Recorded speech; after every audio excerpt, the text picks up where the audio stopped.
जैसा कि कुछ लोग आज बोलते हैं कि भाई पिछले 5000 सालों से दलितों पर अत्याचार होता हुआ आ रहा है, तो मेरा मानना तो ये है कि भाई मैं किसी को दलित मानता ही नहीं,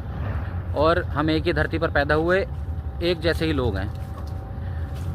दूसरी बात, आज़ादी से पहले 200 साल अंग्रेज़, 800 साल मुग़ल, उससे पहले मोहम्मद गौरी, उससे पहले मोहम्मद गजनवी, उससे पहले मोहम्मद बिन कासिम, पता नहीं कितने ही आक्रमणकारियों ने इस देश के लोगों पर अत्याचार किया और उन्होंने कोई कैटेगरी नहीं देखी। तो उसके बाद जब आज़ादी के बाद डॉक्टर साहब ये कानून बना रहे थे, संविधान लिख रहे थे, तो अगर उनको लगता कि भाई सामान्य लोगों के द्वारा दलितों पर अत्याचार हो रहा है, तो वो दलित नाम की कैटेगरी ही संविधान में नहीं बनाते। और दलित में भी दो तरीके के लोग, एक एससी एक एसटी, ओबीसी को तो चलो बाद में जोड़ा गया। भाई मेरा मानना तो ये है, जैसा लोग बोलते हैं कि भाई ये देश बहुजनों का है, तो सबसे पहले उनको सम्मान दिया जाना चाहिए था, और हम सबको एक ही कैटेगरी में रखते जिससे कि सबको समान अधिकार मिलते और ये जातिगत भेदभाव आज नहीं होता।